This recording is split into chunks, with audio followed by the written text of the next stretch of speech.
Master minds commerce చదవాలనుకునే 10th inter విద్యార్థుల తొలి ఎంపిక. క్లస్టర్ బాంబుల వినియోగం ఇరాన్ కొంపముంచిందా అంటే దీనికి అవుననే సమాధానం వస్తుంది. వాస్తవానికి ఇరాన్ ఇజ్రాయెల్కి ప్రతీకార రూపంలో చేసినటువంటి దాడుల్లో ఎవరు ఊహించని స్థాయిలో లక్ష్యాలను చేరుకుందన్నమాట వాస్తవం. ఇజ్రాయెల్ ఒక శత్రు దుర్భేద్యమైనటువంటి దేశం, చుట్టుపక్కల అనేక తీవ్రవాద సంస్థలు విరుచుకుపడుతున్నప్పటికీ కూడా ఒక్క బాంబును కూడా తన భూభాగంలో ముఖ్యంగా ప్రజలు ఉన్నటువంటి ఆవాస ప్రాంతాల్లో పడకుండా ఇజ్రాయెల్ రక్షణ వ్యవస్థలు కాపలా కాస్తాయనేటువంటి అభిప్రాయం ప్రపంచం మొత్తం ఇప్పటివరకు ఉండేది. దాన్ని పటాపంచలు చేసింది ఇరాన్ క్షిపణి వ్యవస్థ. ఇరాన్ ప్రయోగించినటువంటి బాంబులు, క్షిపణులు వరుసగా ఇజ్రాయెల్లో ఉన్నటువంటి సైనిక స్థావరాలని, కీలకమైనటువంటి రాజధాని టెల్ అవీవ్ని కూడా తాకాయి. 1200 కిలోమీటర్ల రేంజ్లో ఉన్నటువంటి క్షిపణుల్ని అప్పటి వరకు ప్రయోగించింది. అయితే ఈ నెల 19వ తేదీన జరిగినటువంటి ఒక పరిణామం ఇరాన్ని విపరీతంగా చిరాకు పెట్టింది. అందులో కీలకమైనటువంటి అంశం, మొదటి రోజు నుంచి ఇజ్రాయెల్ చెబుతున్నటువంటి మాట, అణుస్థావరాలని ధ్వంసం చేస్తామనేటువంటి మాట చెబుతూ వాటిపైన రకరకాల రూపాల్లో విరుచుకుపడేటువంటి ప్రయత్నం చేసింది. కీలకమైనటువంటి రక్షణ ప్రధాన కార్యాలయాన్ని, రక్షణ మంత్రిని, ఆర్మీ చీఫ్ ఆఫ్ ఆర్మీ స్టాఫ్ని, అలానే అనేక మంది కీలకమైన సైనిక అధికారుల్ని ఇజ్రాయెల్ సైనిక దాడుల్లో మట్టుపెట్టింది. అయితే తర్వాత జరిగినటువంటి దాడులు 18, 19లో జరిగినటువంటి దాడులు అరాక్ ప్రాంతంలో ఉన్నటువంటి ఇరాన్ రక్షణ స్థావరాలపైన పెద్ద ఎత్తున విరుచుకుపడ్డాయి. దీనికి ప్రతీకారాన్ని తీర్చుకునేటువంటి క్రమంలో ఇరాన్ ప్రయోగించినటువంటి కీలకమైనటువంటి బాంబు ఇక్కడ చెప్పేటువంటిది, అది చాలా ముఖ్యమైనటువంటి బాంబు. గతంలో కూడా అనేక సందర్భాల్లో ప్రపంచ దేశాల శాంతి కోసం ఈ క్లస్టర్ బాంబ్స్ని ఉపయోగించొద్దు అనేటువంటి ఒక తీర్మానాన్ని కూడా ప్రవేశపెట్టారు. ఐక్యరాజ్య సమితి కూడా దీనికి మద్దతు తెలిపింది. ఆ క్రమంలోనే ఈ క్లస్టర్ బాంబ్స్ వేసేటువంటి ఒప్పందం పైన అనేక దేశాలు అంగీకారానికి వచ్చాయి. కానీ ఇజ్రాయెల్, ఇరాన్ లాంటి దేశాలు మాత్రం క్లస్టర్ బాంబ్స్ విషయంలో వెనుకడుగు వేసినటువంటి పరిస్థితి లేదు. సో మొదటిసారిగా ఇజ్రాయెల్ పైన క్లస్టర్ బాంబ్స్ని ప్రయోగించింది ఇరాన్. క్లస్టర్ బాంబ్స్ ప్రత్యేకత ఏంటంటే కొన్ని బాంబుల్ని క్షిపణి రూపంలో తయారు చేసి వాటిని ప్రయోగిస్తారు. అవి భూమార్గం చేరేటువంటి క్రమంలో, అంటే ఆకాశం నుంచి భూమికి చేరేటువంటి క్రమంలో కొన్ని వందల బాంబులుగా విడిపోయి విచక్షణారహితంగా దాడి చేస్తాయి. అంటే ఆ దాడిలో ఎవరైనా కానీ ప్రాణాలు కోల్పోయేటువంటి ప్రమాదం ఉంటుంది. ముఖ్యంగా ప్రజలు కానీ, ప్రజలకు సంబంధించినటువంటి ఆవాసాలు కానీ దేనికి కూడా తరతమ భేదం ఉండదు. విధ్వంసం సృష్టించడం మాత్రం ఖాయంగా మారిపోయేటువంటి బ్లాస్టింగ్ మెథడాలజీ ఇది. సో ఈ బాంబులు ఈ విధంగా వెళ్ళి నేలను తాకేటువంటి క్రమంలో అనేక ప్రాంతాల్లో విధ్వంసం సృష్టించాయి. ముఖ్యంగా ఇజ్రాయెల్లో ఉన్నటువంటి మైక్రోసాఫ్ట్ ఆఫీస్ దగ్గర నుంచి అనేక ప్రజావాసాలపైన ఈ బాంబులు విచక్షణారహితంగా దాడి చేశాయి. దీంతో పెద్ద విధ్వంసం ఇజ్రాయెల్లో జరిగినట్టుగా ఇజ్రాయెల్ రిపోర్ట్స్ తెలియజేశాయి. ఇమ్మీడియట్గా తేరుకునేటువంటి ప్రయత్నం చేస్తూనే ఇజ్రాయెల్ అమెరికాకి సమాచారం ఇచ్చేటువంటి ప్రయత్నం చేసింది. ఎందుకంటే ఇజ్రాయెల్ వేసినటువంటి బంకర్ బస్టర్ బాంబులు ఏవి కూడా అణుస్థావరాలను పెద్దగా తాకినటువంటి దాఖలాలు లేవు. ఉపరితలం పైన ఉన్నటువంటి నిర్మాణాలను మాత్రమే ధ్వంసం చేశాయనేది మొసాద్ ఇచ్చినటువంటి రిపోర్ట్. ఆ రిపోర్ట్ని అమెరికాతో షేర్ చేసుకున్న తర్వాత అమెరికాని యుద్ధంలో ఎంటర్ కావాల్సిందిగా ఇరాన్ పైన బాంబులు వర్షం కురిపించాల్సిందిగా ఇజ్రాయెల్ కోరింది. కానీ అమెరికా ఆచితూచి వ్యవహరించి ఆపరేషన్ మిడ్ నైట్ హ్యామర్ పేరుతో ఒకేసారి B-2 బాంబర్స్ని పంపించింది. మొదటిసారిగా 2002 తర్వాత భారీ ఎయిర్ ఫ్లీట్ని అమెరికా ఇరాన్ దిశగా పంపించింది. దీంతో భారీ విధ్వంసం సృష్టించాయి. 3 నగరాలని నేలమట్టం చేశాయి. అణుస్థావరాలను పూర్తిగా ధ్వంసం చేశాయి. భూగర్భంలో ఉన్నటువంటి నిర్మాణాలను కూడా విధ్వంసం పాలు చేసినట్టుగా అమెరికా ప్రకటించింది. దీనికి ప్రతీకారంగా ఇప్పుడు ఇరాన్ రగిలిపోతుంది. ఇరాన్ ఏం చేస్తుంది అనేటువంటి అంశంపైనే అందరిలోనూ ఆసక్తి నెలకొని ఉంది.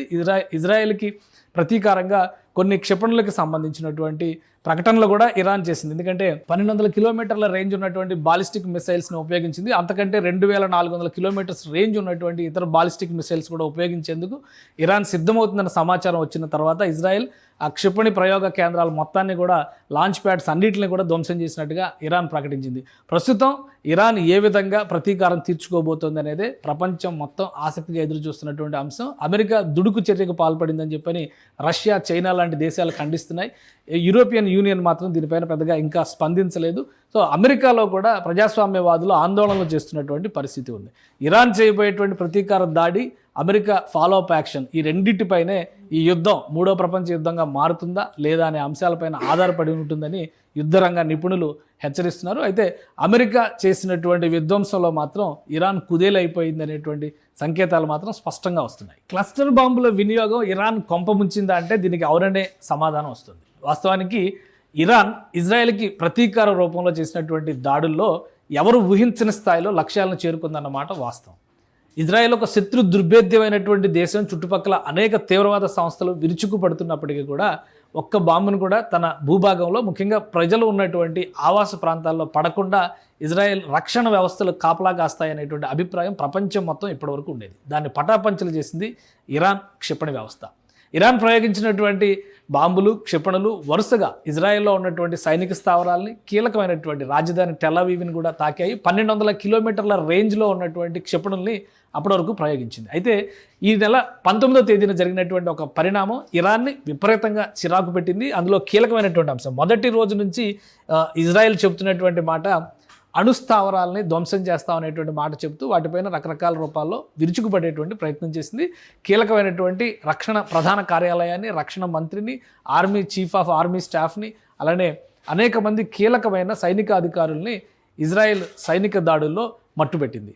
అయితే తర్వాత జరిగినటువంటి దాడులు, 18, 19లో జరిగినటువంటి దాడులు అరాక్ ప్రాంతంలో ఉన్నటువంటి ఇరాన్ రక్షణ స్థావరాలపైన పెద్ద ఎత్తున విరుచుకుపడ్డాయి. దీనికి ప్రతీకారాన్ని తీర్చుకునేటువంటి క్రమంలో ఇరాన్ ప్రయోగించినటువంటి కీలకమైనటువంటి బాంబు ఇక్కడ చెప్పేటువంటిది, అది చాలా ముఖ్యమైనటువంటి బాంబు. గతంలో కూడా అనేక సందర్భాల్లో ప్రపంచ దేశాల శాంతి కోసం ఈ క్లస్టర్ బాంబ్స్ని ఉపయోగించొద్దు అనేటువంటి ఒక తీర్మానాన్ని కూడా ప్రవేశపెట్టారు. ఐక్యరాజ్య సమితి కూడా దీనికి మద్దతు తెలిపింది.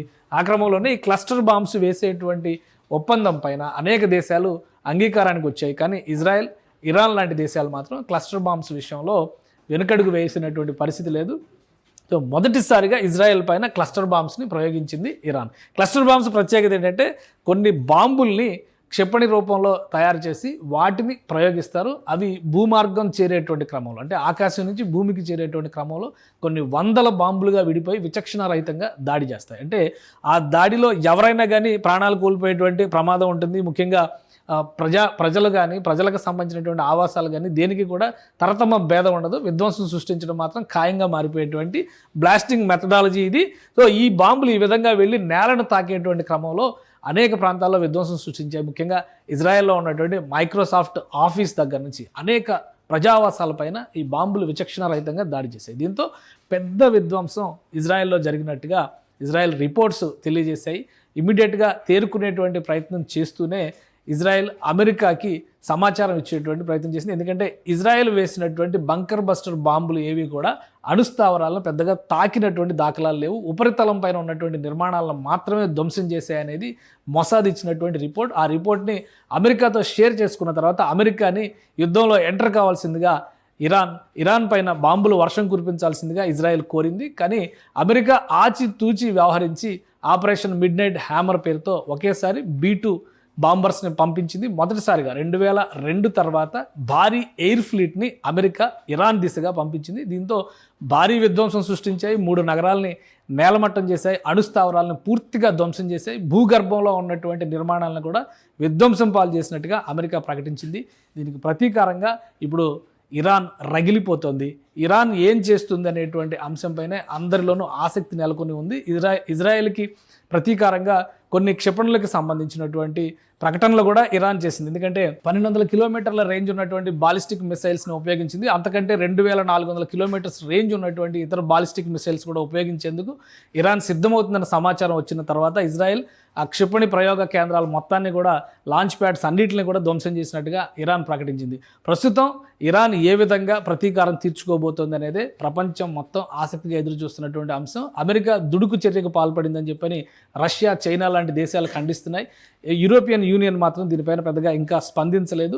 సో అమెరికాలో కూడా ప్రజాస్వామ్యవాదులు ఆందోళనలు చేస్తున్నటువంటి పరిస్థితి ఉంది. ఇరాన్ చేయబోయేటువంటి ప్రతీకార దాడి, అమెరికా ఫాలో అప్ యాక్షన్, ఈ రెండింటిపైనే ఈ యుద్ధం 3వ ప్రపంచ యుద్ధంగా మారుతుందా లేదా అనే అంశాలపైన ఆధారపడి ఉంటుందని యుద్ధరంగ నిపుణులు హెచ్చరిస్తున్నారు. అయితే అమెరికా చేసినటువంటి విధ్వంసంలో మాత్రం ఇరాన్ కుదేలైపోయింది అనేటువంటి సంకేతాలు మాత్రం స్పష్టంగా వస్తున్నాయి.